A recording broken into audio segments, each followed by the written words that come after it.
La Santísima Trinidad es un término que fue por primera vez utilizado por Teófilo de Antioquía, en el año 170.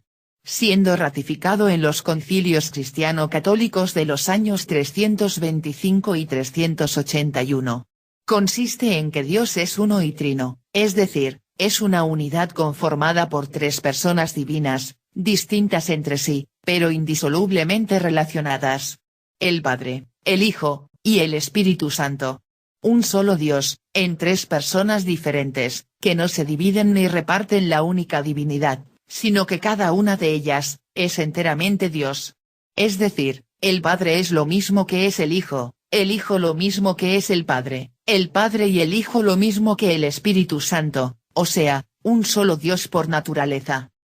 El Dios Padre es el creador de la vida en todas sus formas y manifestaciones. Jesús es el Hijo único de Dios, quien procede de su misma naturaleza y acepta encarnarse en la humanidad para dar cumplimiento a los designios del Padre. Por último, el Espíritu Santo, que proviene del amor divinamente perfecto, entre el Padre y el Hijo, es el que infunde la vida e inspira acciones y palabras de bien en los corazones humanos.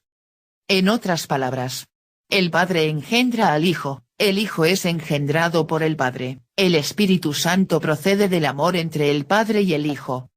Refiriéndonos a nuestro Dios Padre. El Génesis de la Biblia comienza diciendo, al principio creó Dios el cielo y la tierra, una frase que denota el poder y la trascendencia creadora de Dios, pero también dice, y nótese que hablando en plural, hagamos al hombre a nuestra imagen, según nuestra semejanza. Dios Padre, siempre está a nuestro lado hasta en los momentos más difíciles, como lo estuvo con Jesucristo cuando lo envió a la tierra como humano a predicar y enseñar su palabra. En la Biblia hay dos revelaciones importantes de Dios, la primera, cuando le reveló su nombre a Moisés, y la segunda, cuando Jesucristo lo llamó Padre. Dios Padre le dice a Moisés: no podrás ver mi rostro, porque no me verá hombre, y vivirá. Así dirás a los hijos de Israel: yo soy el que soy. Me envió a vosotros, el Dios de vuestros padres, el Dios de Abraham, el Dios de Isaac, el Dios de Jacob. Este es mi nombre para siempre, mi memorial por todos los siglos. Así es como Dios manifiesta que Él es el único Dios que existe, el único real y verdadero. En varias oportunidades lo reafirma: no tendrás otro Dios fuera de mí. Yo soy Yahvé, tu Dios celoso. Yo soy Yahvé, y ningún otro. ¿No soy yo Yahvé el único y nadie mejor que yo? Ustedes son mis testigos, dice Yahvé, y son mi servidor, que he elegido, sépanlo, pues, y crean en mí, y comprendan que yo soy. Ningún Dios fue formado antes de mí, y ningún otro existirá después. Así habla el Rey de Israel y su Redentor, Yahvé de los ejércitos: yo soy el primero y el último, no hay otro Dios fuera de mí. Dios Padre es el creador del mundo, y revela su paternidad cuando envía a Moisés a pedir al faraón la liberación del pueblo de Israel de la esclavitud de Egipto. Así habla el Señor: Israel es mi hijo primogénito.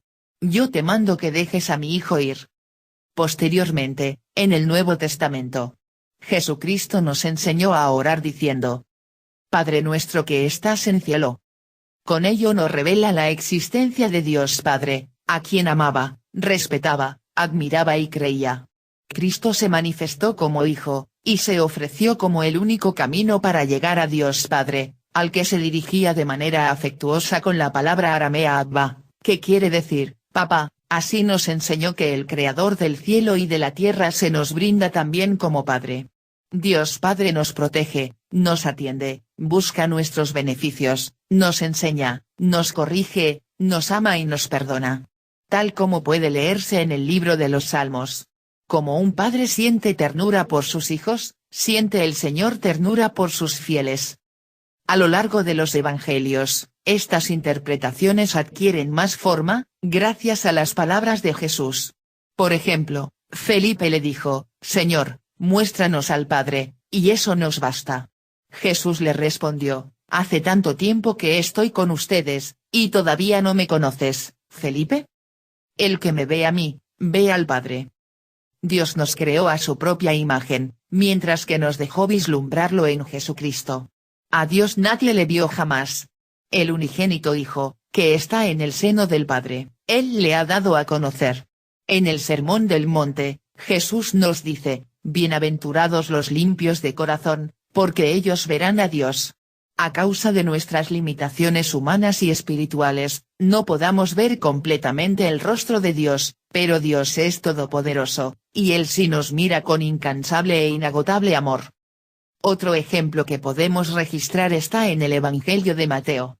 Cuando Jesús dice, vayan, pues, y hagan que todos los pueblos sean mis discípulos.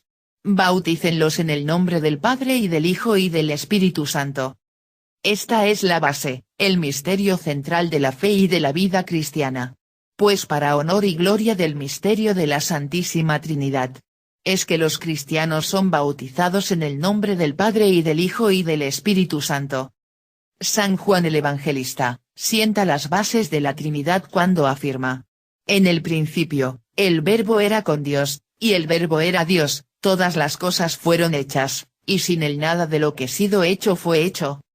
Nadie ha visto a Dios jamás, pero Dios Hijo único, nos lo dio a conocer, Él está en el seno del Padre y nos lo dio a conocer. San Pablo reafirmará esto, cuando se refiere a Jesús diciendo: porque en Él habita corporalmente toda la plenitud de la deidad. Refiriéndonos ahora, al Espíritu Santo. El hecho de que Jesús no es la misma persona que el Espíritu Santo se revela cuando nuestro propio Señor, que ha estado funcionando como paráclito de los discípulos, dice que va a orar al Padre y el Padre les dará otro paráclito, que es el Espíritu Santo. Esto demuestra la distinción de las tres personas. Jesús ora. El Padre envía. Y el Espíritu Santo viene. Y yo pediré al Padre y les dará otro paráclito, para que esté con ustedes para siempre, el Espíritu de la verdad, a quien el mundo no puede recibir, porque no le ve ni le conoce. Pero ustedes lo conocen, porque mora con ustedes. Cuando venga el Paráclito que les enviaré desde el Padre, por ser él el Espíritu de verdad que procede del Padre, dará testimonio de mí. El Espíritu Santo es una persona igual del mismo modo que Dios el Padre, y Dios el Hijo. Es considerado el tercer miembro de la Trinidad. Jesús dijo a sus apóstoles: el Espíritu Santo es una persona real que vino a vivir dentro de los verdaderos seguidores de Jesucristo después de que Jesús resucitara de la muerte y subió a los cielos. Jesús dijo a sus discípulos: y yo pediré al Padre que os envíe otro defensor, el Espíritu de la verdad, para que esté siempre con vosotros. Los que son del mundo no lo pueden recibir, porque no lo ven ni lo conocen, pero vosotros lo conocéis, porque Él está con vosotros y permanecerá siempre en vosotros. No voy a dejaros abandonados, volveré para estar con vosotros. Dios me ha dado toda autoridad en el cielo y en la tierra. Id, pues, y haced mis discípulos a todos los habitantes del mundo, bautizadlos en el nombre del Padre, del Hijo, y del Espíritu Santo, y enseñadles a cumplir todo lo que os he mandado. Y sabed que yo estaré todos los días, hasta el fin del mundo. Dios, es Padre, Hijo y Espíritu Santo. Y todas las cualidades divinas atribuidas al Padre y al Hijo, son igualmente atribuidas al Espíritu Santo. Cuando una persona nace de nuevo por creer y recibir a Jesús, Dios habita en esa persona a través del Espíritu Santo. El Espíritu Santo tiene intelecto, emoción, y voluntad propia. La función principal del Espíritu Santo es ser el testigo de Jesús. Él habla a los corazones de la gente la verdad de Jesús. El Espíritu Santo además actúa como maestro de los cristianos, pues revela la voluntad de Dios y la verdad de Dios. Jesús dijo a sus discípulos: pero el Espíritu Santo, el defensor que el Padre enviará en mi nombre, os enseñará todas las cosas y os recordará todo lo que os he dicho. Cuando venga el Espíritu de la verdad, os guiará a toda la verdad, porque no hablará por su propia cuenta, sino que dirá todo lo que oye y os hará saber las cosas que van a suceder. El Espíritu Santo ha sido dado para vivir dentro de quienes creen en Jesús, con la función de reflejar el carácter de Dios en la vida de un creyente.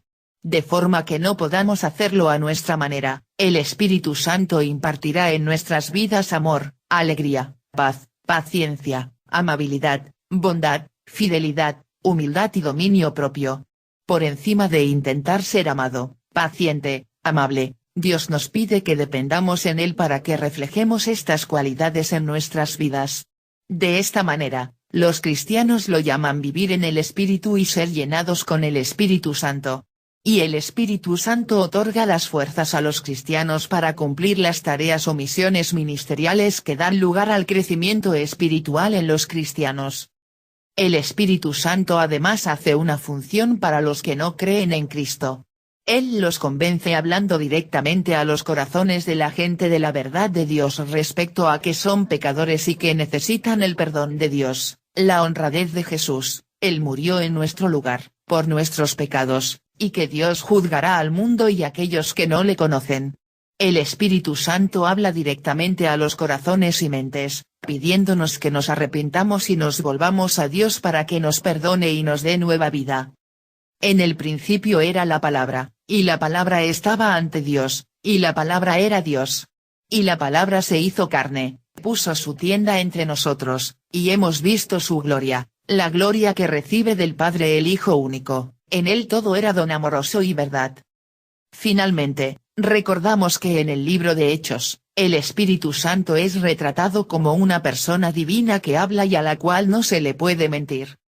En Hechos 13, dice: mientras celebraban el culto del Señor y ayunaban, el Espíritu Santo dijo: separadme a Bernabé y a Saulo para la obra a la que los he llamado.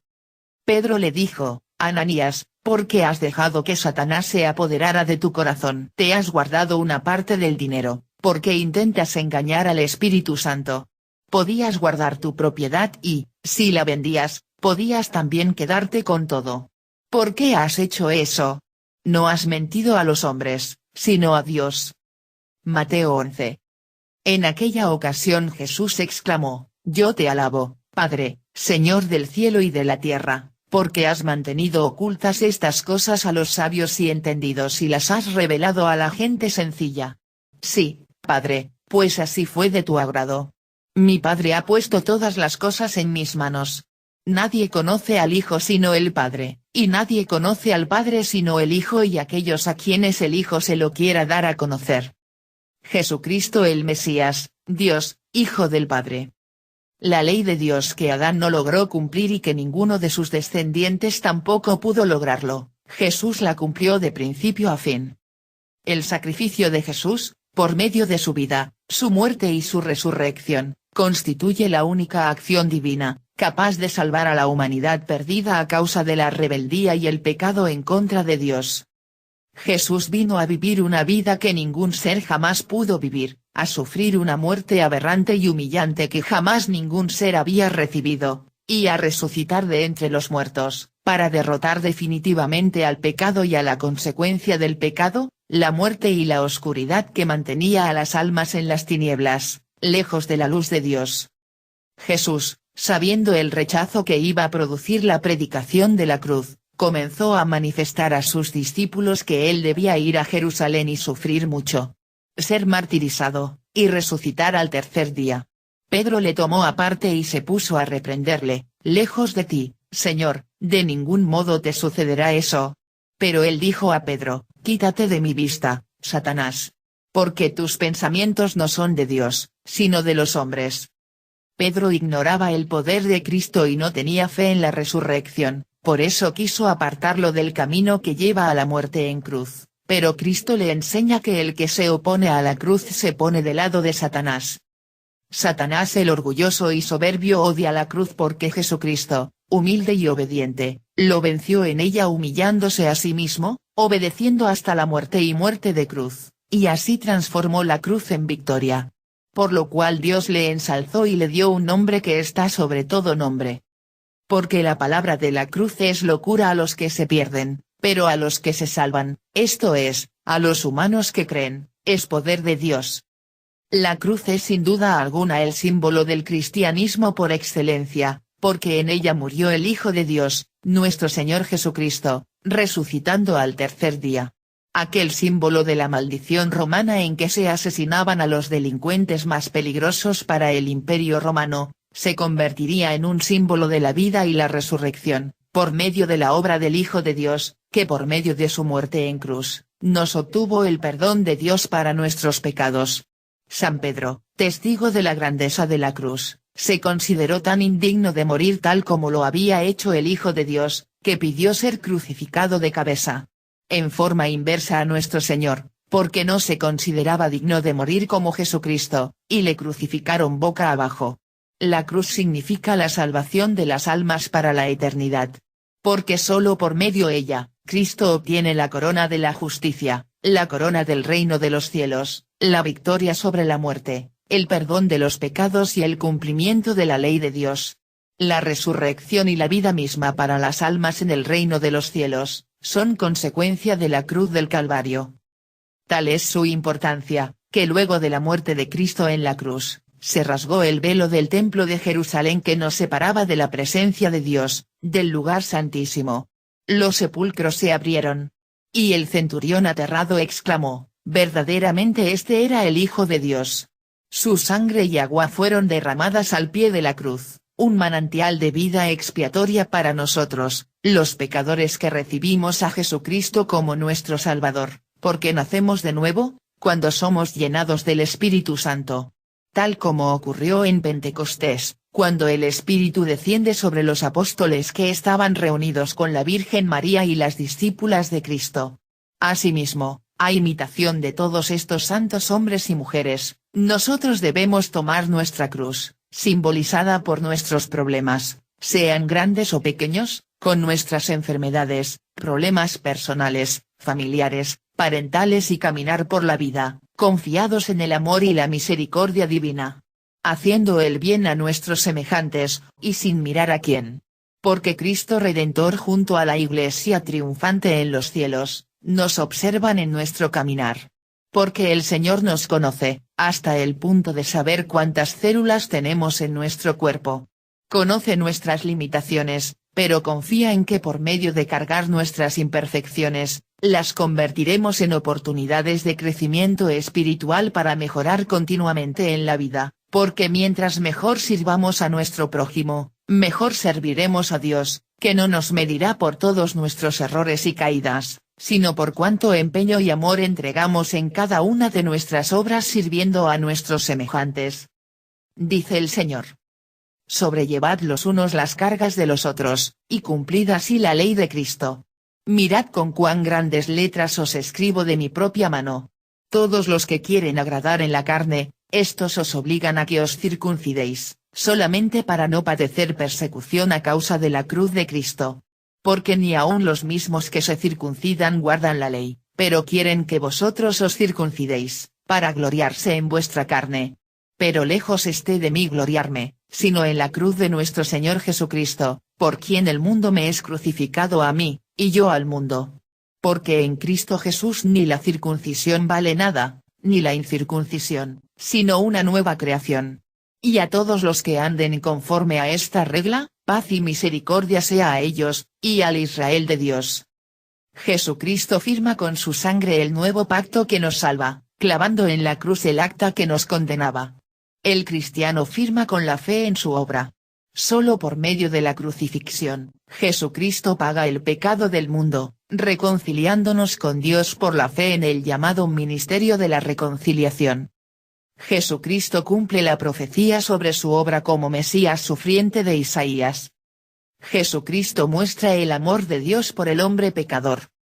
Jesucristo derrota al diablo, y a la muerte, resucitando luego de consumada su pasión voluntariamente aceptadas. Jesucristo nos otorga la victoria y la vida eterna por medio de la fe. Jesucristo, como Maestro, nos muestra el camino para aprender a negarnos a nosotros mismos y a morir por Cristo, llevando la cruz. El fruto es la resurrección de los muertos, los justos eran a la vida eterna y los injustos al castigo eterno. Jesucristo abrió de nuevo el paraíso a los hombres. Es nuestro regreso al principio, al génesis de la vida, a acceder al árbol de la vida junto a nuestro amado Dios y Padre. Jesús es el nuevo Adán. que se ha valido de la nueva Eva, su Madre María Santísima, para llevarnos al colmo de la gracia, que es la salvación por medio del servicio y la caridad. El Señor Jesucristo va a la cruz para ganar el reino de los cielos. Como príncipe, es el heredero. En Isaías se nos muestra al Hijo de Dios como príncipe de paz, pero también se nos muestra como Dios fuerte y Padre eterno. Es en la cruz que el Hijo obtiene el derecho de llevar al trono del reino a aquellos que creen en la obra redentora de la cruz, por el nuevo pacto con Dios, que fue pagado con su pasión voluntariamente aceptada, cuya cúspide es la sangre y el agua derramada, durante la muerte en la cruz. Porque dice Isaías: un niño nos es nacido, hijo nos es dado, y el principado sobre su hombro, y se llamará su nombre admirable, Consejero, Dios fuerte, Padre eterno, Príncipe de paz. Lo dilatado de su imperio y la paz no tendrán límite, sobre el trono de David y sobre su reino, disponiéndolo y confirmándolo en juicio y en justicia desde ahora y para siempre. El dedo de Yahweh de los ejércitos hará esto. La cruz del cristiano trae persecución, trae desprecio de los que no aman a Dios, trae lucha con el enemigo espiritual que no quiere perder las almas que ahora tiene bajo su poder, a las que quiere llevar a la muerte eterna del infierno, pero también trae gozo por las almas que son salvadas. Hijos, cuán difícil es entrar en el reino de Dios, a los que confían en las riquezas. Más fácil es pasar un camello por el ojo de una aguja, que entrar un rico en el reino de Dios. Ellos se asombraban aún más, diciendo entre sí: ¿quién, pues, podrá ser salvo? Entonces Jesús, mirándolos, dijo: para los hombres es imposible, mas para Dios, no, porque para Dios no hay nada imposible. De cierto os digo que no hay ninguno que haya dejado casa, o hermanos, o hermanas, o padre, o madre, o mujer, o hijos, o tierras, por causa de mí y del Evangelio, que no reciba 100 veces más ahora en este tiempo, casas, hermanos, hermanas, madres, hijos, y tierras, con persecuciones, y en el siglo venidero la vida eterna. Pero muchos primeros serán postreros, y los postreros, primeros. La cruz del cristiano es anunciar el Evangelio y sus consecuencias, ser discípulo y la persecución que conlleva, es poner tu vida al servicio de Dios y de la Iglesia, como ministerio de vida, poner tu vida por los hermanos, además de aceptar tu misión de salvar almas por medio de la predicación de la cruz de Cristo. Cristo, es la imagen del Dios invisible, el primogénito de toda creación. Porque en él fueron generadas todas las cosas, las que hay en los cielos y las que hay en la tierra, visibles e invisibles, sean tronos, sean dominios, sean principados, sean potestades, todo fue creado por medio de él y para él.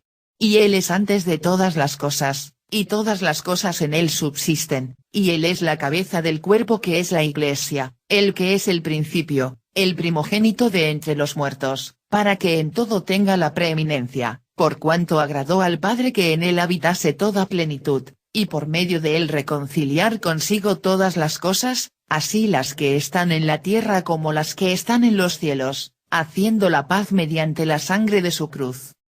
En Cristo, también fuisteis circuncidados con circuncisión no hecha a mano, al echar de vosotros el cuerpo pecaminoso carnal, en la circuncisión de Cristo, sepultados con él en el bautismo, en el cual fuisteis también resucitados con él, mediante la fe en el poder de Dios que le levantó de entre los muertos. Y a vosotros, estando muertos en pecados y en la incircuncisión de vuestra carne, os dio vida juntamente con él, perdonándonos todos los pecados, anulando el acta de los decretos que había contra nosotros, que nos condenaba a la muerte corporal y espiritual, quitándola de en medio y clavándola en la cruz. La diferencia básica entre el amor de Dios y el del hombre es que Dios ama a los enemigos, la humanidad entera, y no espera la recompensa, es decir, no necesita ser amado antes, sino que ama por naturaleza divina, porque el poder de su amor es mayor que todo sentimiento que conocemos, y su misericordia y benignidad nos guía al arrepentimiento. Dios sabe cuál es el resultado del amor por los enemigos, lo ha visto en la cruz. Él sabe el resultado en nuestras almas para la eternidad y le ha merecido y le merece la pena la gran batalla por nosotros, por sus hijos. Un buen padre lucha por sus hijos en el mundo, ¿cómo no lucharía nuestro Padre por nosotros para la eternidad? El amor de Dios es tan fuerte hacia nosotros que ha dado a su Hijo unigénito entregándole en la cruz para morir en nuestro lugar, por nuestros pecados, debido a nuestra desobediencia y traición al Señor, esto es, que queremos que Dios sea como cada uno de nosotros lo concibe en lugar de hacer su palabra. Y el mundo pasa, y sus deseos, pero el que hace la voluntad de Dios permanece para siempre. Esa voluntad es que recibamos al Hijo de Dios como nuestro Salvador, porque Él es el que bautiza con el Espíritu Santo. El amor del hombre, sin embargo, está enfocado básicamente en dos cosas, primero en sus instintos animales, incluida la maternidad, y segundo, el amor del hombre natural, instintivo y carnal, que le guía a buscar el disfrute egoísta de lo que tiene a su alcance, sin mirar al prójimo.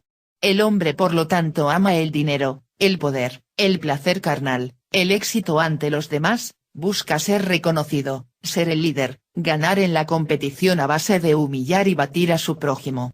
Y para ello ha matado y continúa asesinando a su prójimo a cada momento, inventando o usando cualquier excusa para justificar sus genocidios.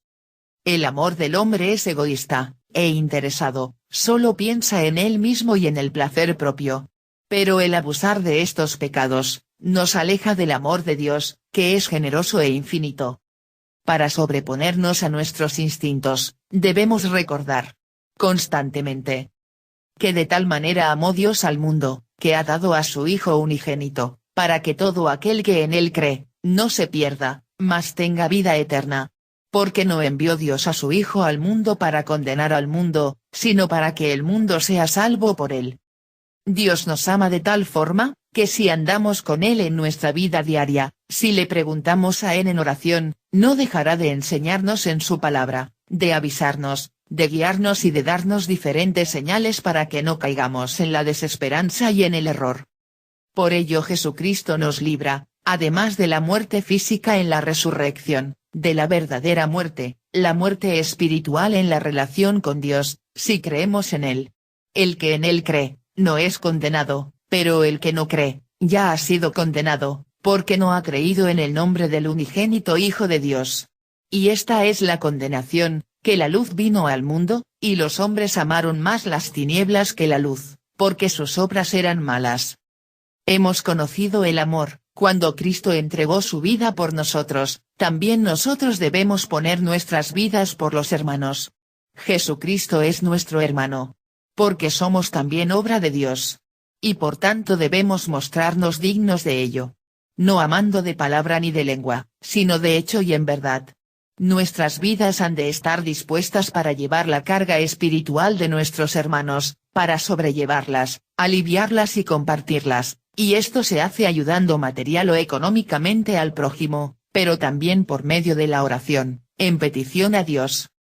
El principal mandamiento, es, amar a Dios sobre todas las cosas, y a tu prójimo como a ti mismo, que nos recuerda Jesucristo. Sobrellevad los unos las cargas de los otros y cumplid así la ley de Cristo. Porque, como el Padre me ha amado, así también yo os he amado, permaneced en mi amor. Si guardáis mis mandamientos, permaneceréis en mi amor, así como yo he guardado los mandamientos de mi Padre, y permanezco en su amor. Para ello debemos orar de corazón, y leer las Santas Escrituras. Pero no es lo único, porque debemos de participar de la Sagrada Comunión, recibiendo la Santa Hostia, luego de expiar nuestros pecados en la confesión, frente a un sacerdote de Cristo.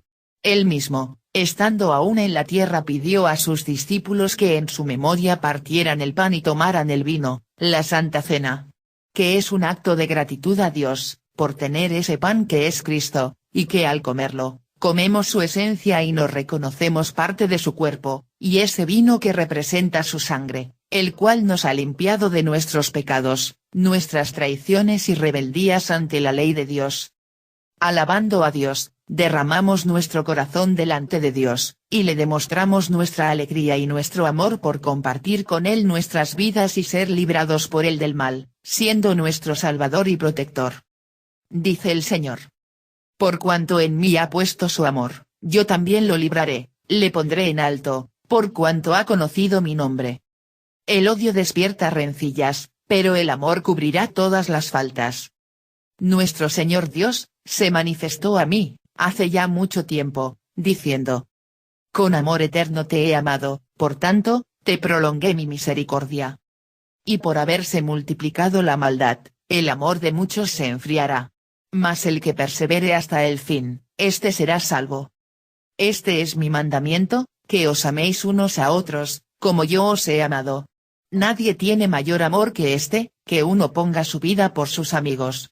Vosotros sois mis amigos, si hacéis lo que yo os mando. Ya no os llamaré siervos, porque el siervo no sabe lo que hace su señor, pero os he llamado amigos, porque todas las cosas que oí de mi Padre, os las he dado a conocer.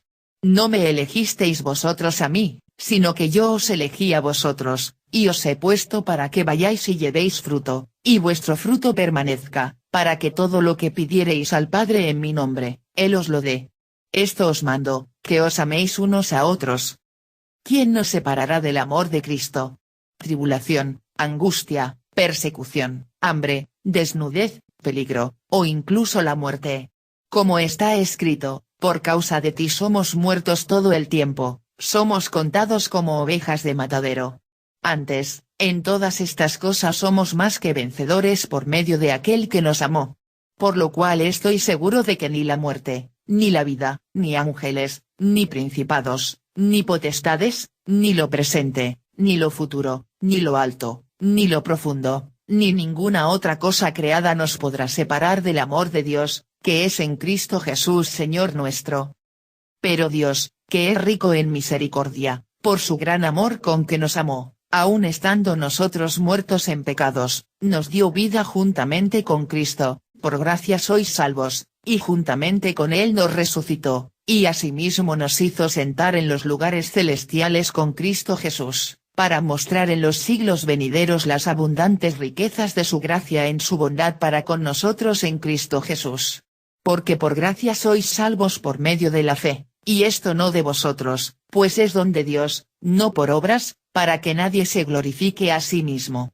Porque somos barro en manos del Señor, creados en Cristo Jesús para buenas obras, las cuales Dios preparó de antemano para que anduviésemos en ellas. Conocer el amor de Cristo, que excede a todo conocimiento, para que seáis llenos de toda la plenitud de Dios. Con toda humildad y mansedumbre, soportándonos y socorriéndonos con paciencia los unos a los otros en el amor caritativo cristiano, siempre solícitos y prontos en guardar la unidad del Espíritu en el vínculo de la paz, un cuerpo, y un espíritu, como fuisteis también llamados en una misma esperanza de vuestra vocación, un Señor, una fe, un bautismo, un Dios y Padre de todos, el cual es sobre todos, y por todos, y en todos. Sino que siguiendo la verdad en amor, crezcamos espiritualmente en todo, amparados en aquel que es la cabeza, esto es, Cristo, de quien todo el cuerpo, bien concertado y unido entre sí por todas las coyunturas que se ayudan mutuamente, según la actividad propia de cada miembro, recibe su crecimiento para ir edificándose en amor. Vestíos de amor, que es el vínculo perfecto. Y ante todo, tened entre vosotros ferviente amor, porque el amor cubrirá multitud de pecados. Si alguno dice, yo amo a Dios, y aborrece a su hermano, es mentiroso. Pues el que no ama a su hermano a quien ha visto, ¿cómo puede amar a Dios a quien no ha visto? Y nosotros tenemos este mandamiento de él, el que ama a Dios, ame también a su hermano.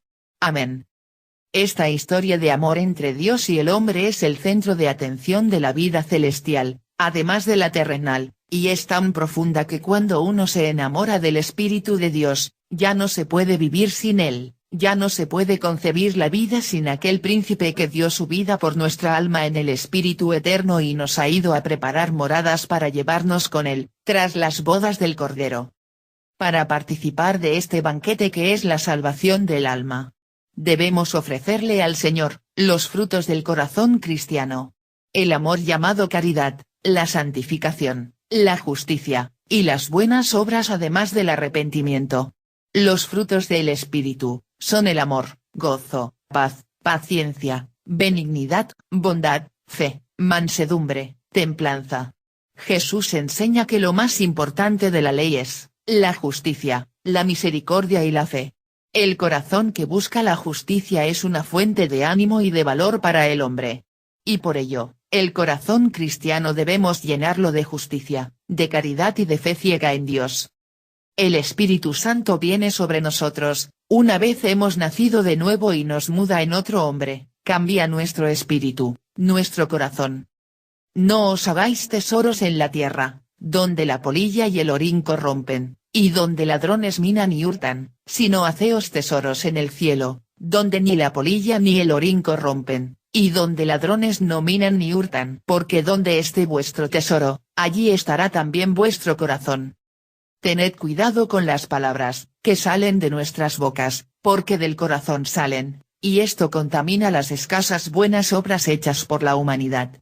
Porque no tan solo lo bueno sale del corazón, sino también salen las tentaciones del maligno.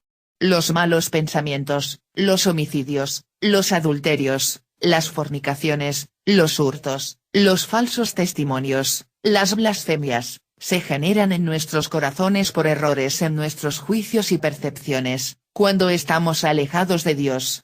Estas cosas son las que contaminan al hombre. Para evitar caer en la oscuridad, siempre orantes, silenciosos, ofreciendo lo poco y nada que podamos ofrendar como penitencia por nuestros pecados. Mientras servimos a nuestro prójimo. Porque dice el Señor: mas tú, cuando ores, entra en tu aposento, y cierra la puerta, ora a tu Padre que está en secreto, y tu Padre que está en lo secreto, te recompensará en público. Y orando, no uséis vanas repeticiones, como los gentiles, que piensan que por su palabrería serán oídos. Nadie conoce al Hijo, sino el Padre, ni al Padre conoce alguno, sino el Hijo, y aquel a quien el Hijo lo quiera revelar. Y esta es la vida eterna, que te conozcan a ti, al único Dios verdadero, y a Jesucristo a quien has enviado.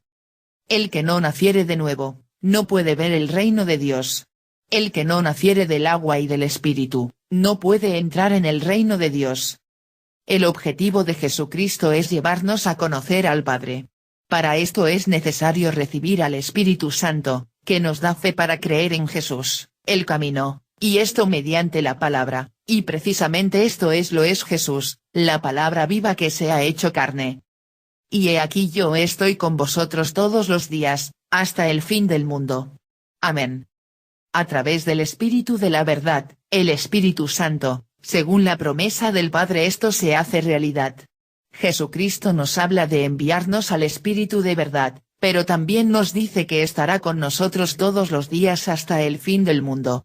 Esto nos enseña que en cualquiera de sus tres manifestaciones personales, Dios está con nosotros, Padre, Hijo, y Espíritu Santo. Jesucristo es el Mesías Salvador. El sacerdote Melquisedec del Antiguo Testamento. Jesucristo se nos presenta como el único, que además de amarnos y limpiarnos de nuestros pecados, se ofrece para ser crucificado en nuestro lugar, y tiene el poder de la vida en su mano, ya que dice: por eso me ama el Padre, porque yo ofrezco mi vida, para volverla a tomar. Nadie me la quita, sino que yo de mí mismo la ofrezco libremente. Tengo poder para ponerla, y tengo poder para volverla a tomar. Este mandamiento recibí de mi Padre. Para demostrarlo, muere, y a los 3 días resucita, conforme a las Escrituras. Luego nos consuela cada día con su presencia en el Espíritu. Por tanto, el Señor mismo os dará señal: he aquí que la Virgen concebirá, y dará a luz un hijo, y llamará su nombre Emmanuel. ¿Qué significa? Dios con nosotros. Alégrate mucho, hija de Sión, da voces de júbilo, hija de Jerusalén, he aquí tu rey vendrá a ti, justo y salvador, humilde, y cabalgando sobre un asno, sobre un pollino hijo de asna. Yo soy el pan vivo que descendió del cielo, si alguno comiere de este pan, vivirá para siempre, y el pan que yo daré es mi carne, la cual yo daré por la vida del mundo. Limpiaos, pues, de la vieja levadura, para que seáis nueva masa, sin levadura como sois, porque nuestra Pascua, que es Cristo, ya fue sacrificada por nosotros. Porque la gracia de Dios se ha manifestado para salvación a todos los hombres. Nuestro gran Dios y Salvador Jesucristo, quien se dio a sí mismo por nosotros para redimirnos de toda iniquidad y purificar para sí un pueblo propio, celoso de buenas obras. Que habiendo de llevar muchos hijos a la gloria, perfeccionase por aflicciones al autor de la salvación de ellos. Dijo el Señor. Y no se arrepentirá, tú eres sacerdote para siempre según el orden de Melquisedec. El Señor está a tu diestra, quebrantará a los reyes en el día de su ira. Porque así ha dicho el Señor, no faltará a David varón que se siente sobre el trono de la casa de Israel. Jesucristo ni a los sacerdotes y levitas faltará varón que delante de mí ofrezca holocausto y encienda ofrenda, y que haga sacrificio todos los días. Una nación de sacerdotes en Melquisedec. Sin padre, sin madre, sin genealogía, que ni tiene principio de días, ni fin de vida, sino hecho semejante al Hijo de Dios, permanece sacerdote para siempre. Mas éste, por cuanto permanece para siempre, tiene un sacerdocio inmutable. Porque no entró Cristo en el santuario hecho de mano, figura del verdadero, sino en el cielo mismo para presentarse ahora por nosotros ante Dios. Porque de esta manera os será otorgada amplia y generosa entrada en el reino eterno de nuestro Señor y Salvador Jesucristo. Para lograr la salvación necesitamos de la unción, que venga el ungido para comunicarnos el mensaje de la salvación, que nos dice que Él nos saca de la naturaleza enemiga de Dios, la razón humana, que usa la mente sin el espíritu, que a su vez necesita alimentarse del Espíritu Santo que viene en Jesucristo o con la fe en su mensaje de salvación. De igual modo si nosotros nos despojamos de nuestro hombre viejo, de nuestra mente carnal y recibimos al Hijo de Dios, la palabra de Dios viva, el pan del cielo, y creemos en el Verbo, Dios salva nuestras almas, y graba nuestra nueva mente, ahora espiritual, en nuestro espíritu, que a su vez por haberle recibido se funde con el suyo. Al entregar nuestro espíritu, como Cristo en la cruz, nos vamos en Cristo al seno del Padre para fundirnos con Cristo en el Padre, por eso no se puede acceder al Padre sino por Jesucristo, porque Él es la manifestación de Dios, el camino, la puerta, que nos lleva al seno del Padre, porque de ahí procede Él, y tiene entrada de nuevo allí, al Padre. Y esta es la vida eterna, que te conozcan a ti, el único Dios verdadero, y a Jesucristo, a quien has enviado. Jesucristo no invoca al Espíritu Santo en toda su estancia narrada en la tierra, pero nos habla de que nos enviará al Espíritu de verdad, que rogaría al Padre para que nos enviase a otro Consolador. También nos enseña a orar al Padre, que es el origen, de donde Él procede, así como nosotros si es que le recibimos. Jesús es el ungido con el Espíritu Santo, el que nos da luz para ver que el Espíritu del Padre es Espíritu Santo. Es Jesús.